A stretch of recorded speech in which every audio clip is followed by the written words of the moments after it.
Bienvenidos a esta lección número 4 del curso Criptografía simétrica y asimétrica con la herramienta OpenSSL en su versión 3.0. En esta ocasión, el tema a abordar es el concepto denominado Key Derivation Function, KDF o en español, función de derivación de clave.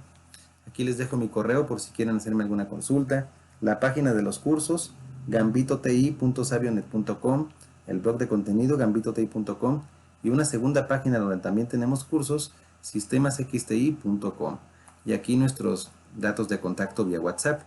Lo que vamos a ver en esta lección es lo siguiente: una pequeña introducción, vamos a establecer la diferencia entre clave secreta y password convencional, vamos a estudiar qué es una Key Derivation Function y posteriormente cuál es la implementación de este concepto Key Derivation Function, que esencialmente pues es un algoritmo que se denomina Password Based Key Derivation Function. Vamos a estudiar qué propiedades tiene y cómo luce un Password Based Key Derivation Function. Y por último, vamos a retomar el concepto de entropía, cómo se determina o cómo calcularla.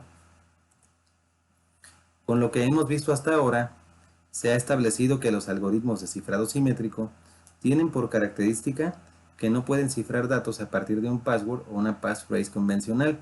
En cambio, lo que sí pueden hacer es cifrar datos a partir de una clave privada. Por lo tanto, para mayor facilidad y poder utilizar un password o una passphrase como clave privada de cifrado, es necesario realizar un proceso a través del cual la clave privada se debe derivar a partir de un password y posteriormente esa clave privada utilizarla para cifrar la información. Aquí en el gráfico lo que vemos por un lado es un conjunto de passwords que son los más genéricos y al mismo tiempo los más vulnerables, o en consecuencia los más vulnerables, como puede ser una secuencia numérica consecutiva o una secuencia de teclas del teclado o un password compuesto solo por números 1. Por otro lado tenemos las passphrases, que aunque no son totalmente seguras, sí son mejores que los passwords convencionales porque son, primero, más largos, más complejos y también pueden utilizar letras, números, símbolos, caracteres, etc. Entonces, ¿cuál sería la diferencia entre una clave secreta y un password convencional? Por un lado, respecto a los passwords, nos dice que son humanamente más amigables porque son fáciles de leer, son fáciles de escribir y fáciles de memorizar. Si regresamos a la lámina anterior, vemos que esto efectivamente es así, porque bien podríamos aprendernos de memoria esta secuencia numérica o esa secuencia de letras o inclusive una frase de estas aunque sea más larga. ¿Por qué? Pues porque precisamente es fácil de leer, fácil de escribir y fácil de entender. Otra característica de los passwords nos dice que las aplicaciones de software permiten cifrar a través de un password y no directamente con una clave secreta. Esto, ya de entrada, no es muy seguro y no es recomendable, porque si nosotros almacenamos información y la protegemos solamente con un password convencional, ese password no se va a almacenar cifrado, se va a almacenar en texto claro, con lo cual eso lo hace más vulnerable y lo hace más fácil de adivinar o más fácil de sustraer. Por su parte, respecto de las claves privadas, nos dice que en principio requieren de una longitud específica, por ejemplo 256 bits. Y esto es muy importante porque recordemos que las claves privadas, el nivel de seguridad de una clave privada se determina en función del tamaño de dicha clave, y ese tamaño está expresado en bits, que puede ser desde 64 bits, 128 bits, 256 bits, 512 o superior. Siguiente característica de las claves privadas, nos dice también que estas son utilizadas directamente por un algoritmo de cifrado de datos. Y esto es así si retomamos los ejercicios anteriores, en donde primero se genera una clave secreta y posteriormente se utiliza esa clave secreta, se le pasa como parámetro al algoritmo de cifrado simétrico para poder cifrar la información, y hacemos lo mismo para poder descifrarla, le pasamos la clave privada para obtener nuevamente el texto en claro. Y entonces, ¿qué es una Key Derivation Function? Aquí nos dice, una función de derivación de clave, en principio, es una función matemática de criptografía, la cual nos permite generar una clave secreta de una longitud de bits deseada o predeterminada, a partir de otros elementos que se consideran material secreto. Y esto lo vemos ilustrado aquí en el gráfico. Para generar una Key Derivation Function, disponemos de dos elementos, el material de entrada y el material de salida. Como material de entrada, lo que tenemos es el password o la passphrase convencional. Y de este lado tenemos una clave de cifrado. Entonces, tenemos que realizar algún procedimiento para que este password o passphrase convencional se conviertan en una clave de cifrado secreta y pasen a ser el material clave de salida. Y esto es muy importante. Nos dice que una KDF, una Key Derivation Function, siempre utiliza una función hash por debajo. ¿Esto qué quiere decir? Significa que para que un password o una passphrase convencional se conviertan en una clave de cifrado, es necesario aplicarles una función hash. Y entonces, ¿cuál es la implementación de este concepto Key Derivation Function? La implementación de este concepto es un algoritmo que se denomina Password Based Key Derivation Function. Y aquí tenemos sus principales características. Nos dice que el Password Based Key Derivation Function es una función KDF diseñada para producir claves secretas con baja entropía, como puede ser un password. ¿Y por qué baja entropía? Pues porque recordemos que el material de entrada es un password o una passphrase y ya por definición estos elementos tienen baja entropía. Estas claves secretas se pueden usar como clave de cifrado simétrico, es lo que hemos venido haciendo, generar una clave de cifrado simétrico, generar una clave de cifrado y utilizarla o pasársela como parámetro a un algoritmo de cifrado simétrico para cifrar la información y del otro lado utilizar la misma clave de cifrado simétrico para descifrar la información. Y nos dice también que con un Password Based Key Derivation Function se puede generar un password hashing y que esta técnica es útil para las bases de datos y la gestión de contraseñas. Esto se refiere a lo siguiente. Normalmente cuando nosotros tenemos un manejador de bases de datos y almacenamos una contraseña, tenemos dos opciones. Por un lado se puede almacenar esta contraseña así tal como la digita el usuario en texto claro, lo cual es una mala práctica y no es para nada recomendable. Por otro lado también, esa misma contraseña se puede almacenar como un texto cifrado. Una vez que se almacena, el manejador de base de datos le va a aplicar una función hash y lo que va a almacenar no es el texto claro del password, sino el password pero ya cifrado. Si alguien obtiene acceso al manejador de bases de datos y trata de colocar ese texto cifrado para autenticar una sesión, pues simplemente no lo va a dejar porque en realidad ese no es el password. Y también con respecto a la gestión de contraseñas, aquí se refiere a esos programas que se denominan gestores de contraseñas, en donde básicamente lo que hacemos es generar una contraseña maestra y a partir de esa contraseña maestra tenemos acceso a todas las demás. La cualidad es que esa contraseña maestra no se va a almacenar como texto claro, sino que se le va a aplicar una función hash y se va a almacenar como un mensaje cifrado. ¿Y cómo se ve un Password Based Key Derivation Function? Aquí lo tenemos ilustrado en los gráficos. Por un lado, en principio tenemos un texto plano, al cual se le va a aplicar un elemento que se denomina salt, o en español sal. La sal o el salt no es otra cosa más que un arreglo de bits aleatorios. Con esto se genera la función pbkdf y el resultado de aplicarle la función o el algoritmo pbkdf2 al texto plano, pues es el texto cifrado. En este diagrama de aquí lo tenemos de una forma un poco más esquemática, pero igual, tenemos como elemento de entrada nuestro password convencional, a ese password se le aplica el arreglo de bits de salt y también nos muestra otro elemento que es el número de iteraciones. Esto significa el número de veces que se va a aplicar el salt sobre este password convencional. Estos dos elementos en conjunto forman el pbkdf y el resultado pues es el password cifrado. ¿Y cuáles son las propiedades del Password Based Key Derivation Function? Lo primero es determinístico. Esto significa que dados los mismos parámetros de entrada, la función siempre va a devolver la misma clave secreta de salida. Segunda propiedad es irreversible. No es posible obtener el material de entrada a partir del material de salida. Esto es, No podemos obtener el password en texto claro a partir del password cifrado. Y como tercera propiedad nos menciona la fuerza bruta. Respecto a esto nos dice que el Password Based Key Derivation Function es resistente a los ataques de fuerza bruta, porque se requieren muchos recursos computacionales y de memoria para poderlo descifrar. Si lo observamos, pues estas propiedades, las propiedades del PBKDF, son en esencia las mismas que las que tiene una función hash. Y esto tiene sentido, ¿por qué? Pues porque detrás del PBKDF siempre se ejecuta, se aplica o existe una función hash. ¿Y qué es la entropía y cómo calcularla? Vamos a retomar por un momento este concepto.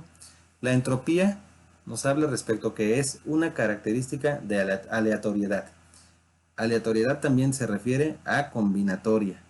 A su vez nos permite calcular cuántos estados posibles tiene un sistema y de esos, cuántos estados son favorables para un caso de uso o situación particular. Un password, por ejemplo, un password convencional, tiene mucha menos entropía que una clave secreta generada de forma aleatoria. Y aquí retomamos este concepto donde nos dice que una clave secreta generada de forma aleatoria tiene tanta entropía como su longitud, lo que les mencionaba en una lámina anterior, que el nivel de seguridad de una clave secreta se determina en función del tamaño de dicha clave. Y ese tamaño pues va a variar entre 128, 256, 512 bits o etcétera, o superior. Y para calcular la entropía tenemos esta fórmula matemática donde nos dice que la entropía es igual al logaritmo en base 2 de la constante nchar, donde nchar es el número de caracteres posibles. Para el caso del ejemplo que vamos a ver a continuación serán 80 caracteres. Esto elevado a la cantidad de password length o a la longitud del password. Vamos a ver esto con un ejemplo en concreto. Aquí el caso de uso nos dice lo siguiente. Un sitio web requiere una contraseña como mínimo con 8 caracteres de longitud. Esa sería la longitud del password. En combinación de mayúsculas, minúsculas, números y símbolos. ¿Cómo calcular su entropía? Vamos primero con los elementos que conocemos.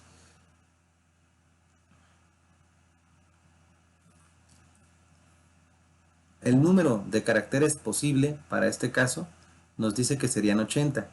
¿Cómo están constituidos esos 80 caracteres posibles? Las 29 letras del abecedario en mayúscula, más las 29 letras del abecedario en minúscula, más los 10 dígitos de nuestro sistema numérico. Eso nos da un total de 8, 58, 68 posibles caracteres, y los 12 restantes serían símbolos aleatorios, como puede ser el signo de dólar, el guión medio, el guión bajo, las comillas, el símbolo de porcentaje, etcétera, etcétera. Vamos a utilizar esta fórmula para calcular la entropía de esta contraseña, partiendo de que la longitud del password son 8. Si sustituimos los valores en la fórmula, entonces tenemos que entropía es igual al logaritmo en base 2 de 80 elevado a la 8 entre logaritmo en base 2 de 2. ¿Cómo lo vamos a hacer en la calculadora?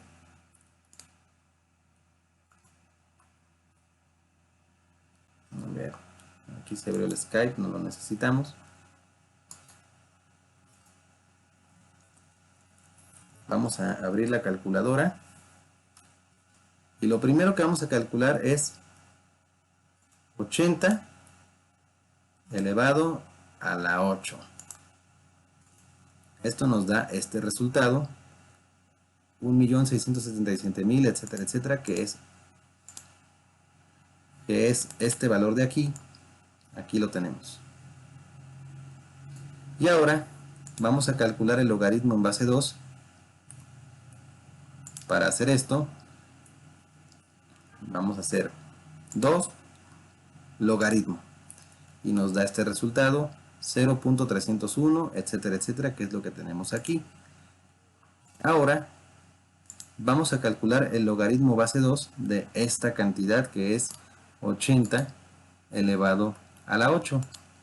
Copiamos este elemento aquí y simplemente la tecla logaritmo. Esto nos da como resultado 15.224, que es lo que tenemos por aquí. Y ya por último, este resultado lo vamos a dividir entre el logaritmo base 2, que nos dio este valor.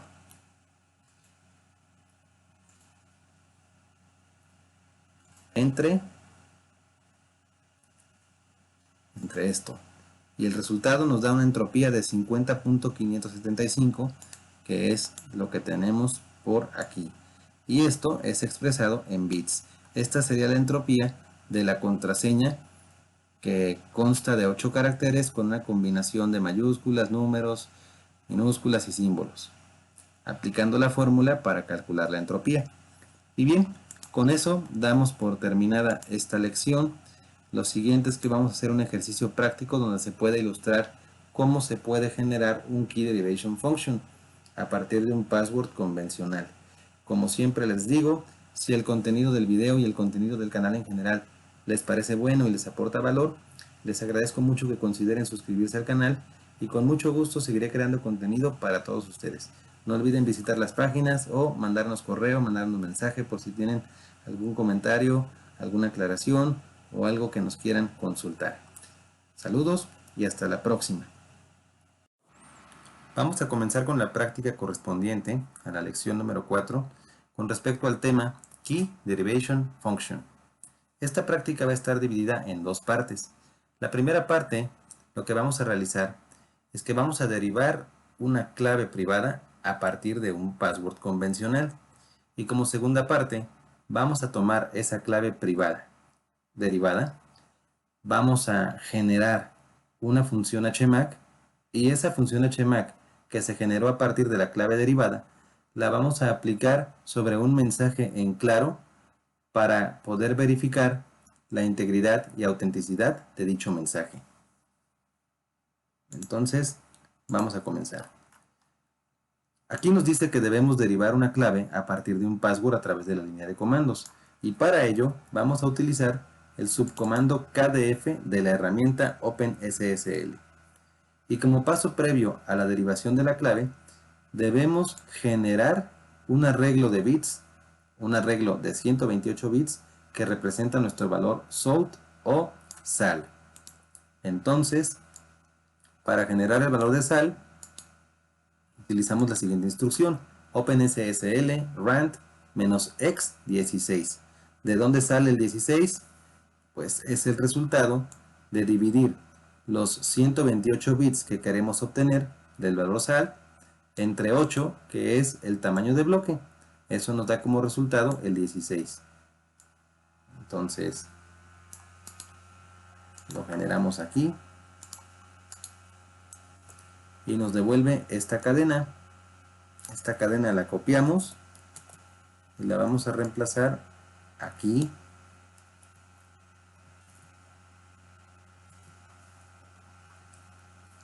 Y también la vamos a colocar aquí.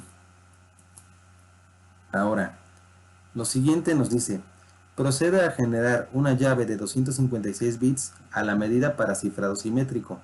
Para ello, utilice el parámetro script recomendado por OWASP como mecanismo de resistencia a los ataques de fuerza bruta y utilice una contraseña como la siguiente. Es decir, aquí vamos a utilizar nuestro password convencional, esta cadena. ¿Y qué es script? Script es un algoritmo que nos permite generar una llave derivada y que tiene como principal cualidad que es resistente a los ataques de fuerza bruta. Esto quiere decir que si utilizamos script, generaríamos una llave derivada la cual es computacionalmente inviable de romper mediante ataques de fuerza bruta.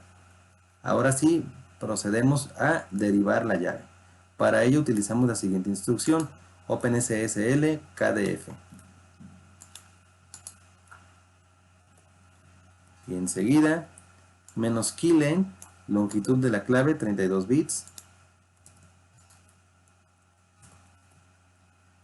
-kdf opt, opciones, le vamos a pasar como opción la cadena que representa nuestro password convencional y la ponemos entre comillas. ¿Por qué?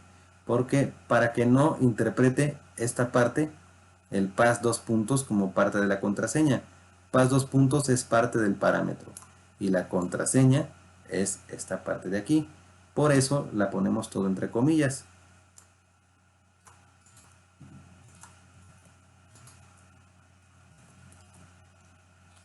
Menos KDF opt ext salt y el valor de sal, que ya lo tenemos copiado. Menos KDF opt n y este número 65.536, menos KDF opt R8 y menos KDF opt P1. Enseguida vamos a ver qué representa cada uno de estos valores. Bien, entonces, ¿qué representa la N, la R y la P? Estos tres parámetros son los factores que utiliza el algoritmo script. Aquí es script con Y. Entonces, de manera que la N representa una potencia positiva de 2. Esta potencia de aquí, ¿no? Termina en número par, es potencia de 2. No tiene nada que ver con la cantidad de puertos disponibles en red. Eso es otra cosa. La letra R representa el tamaño de bloque de la función hash, que en este caso tenemos un tamaño de bloque de 8 bytes. Y la letra P es el factor de paralelización, un valor de 1.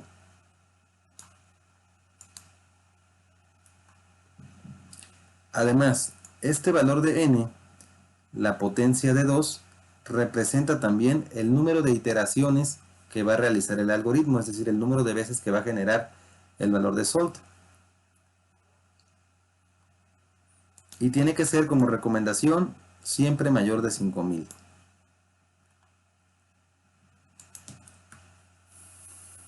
Otro dato importante es que el valor de R y P siempre deben ser mayores que 0. Y aquí nos dice que la cantidad de memoria RAM que requiere Script para su cálculo es el resultado de multiplicar los 128 bits de salt por el valor de N, por el valor de P y por el valor de R. Y esto, en cierto sentido, representa dos cosas.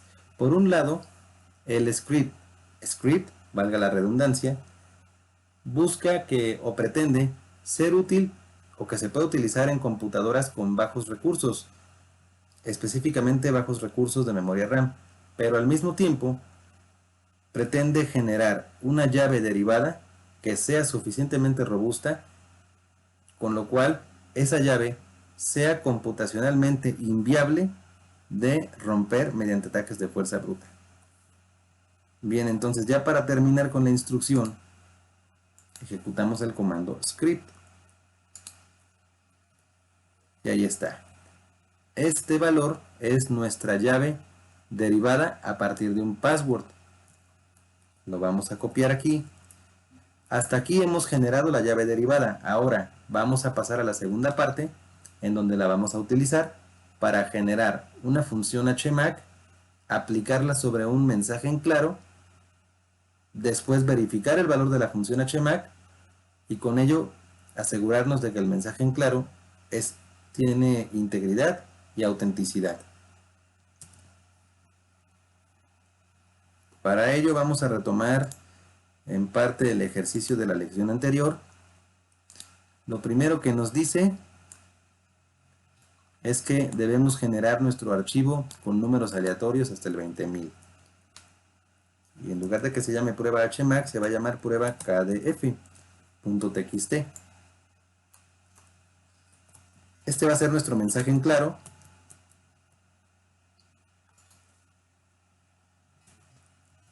Listo. Siguiente paso nos dice generar una llave secreta para calcular la función HMAC y copiar la cadena resultante. Sin embargo, esta parte ya la tenemos.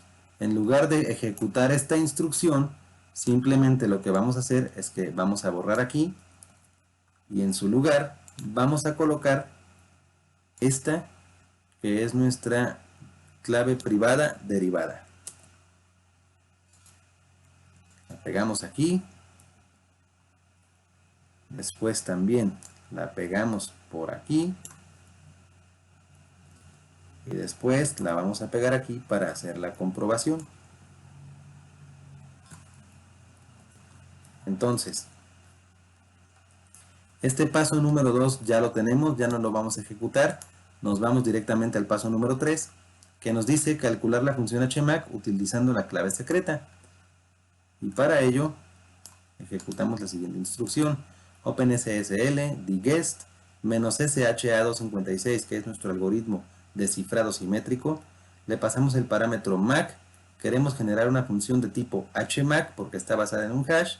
Y le vamos a pasar algunas opciones.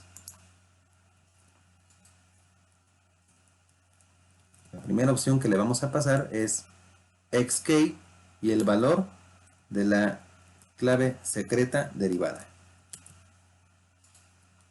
Está. ¿Y cuál va a ser el archivo sobre el que vamos a aplicar la función HMAC? Pues prueba kdf.txt.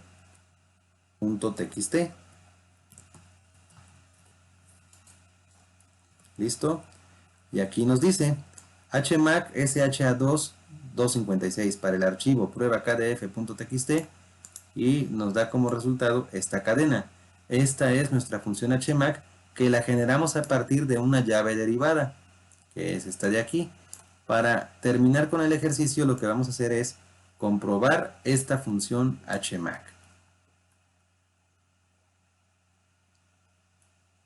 Entonces, vamos a calcular la función HMAC utilizando el subcomando MAC de la herramienta OpenSSL. Lo mismo. OpenSSL MAC -digest SHA256 y le vamos a pasar las siguientes opciones. Ponerle los espacios aquí. Como opciones, XK y la llave secreta derivada.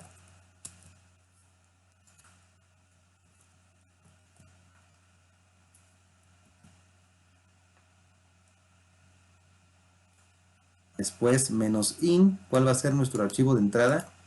Prueba kdf.txt.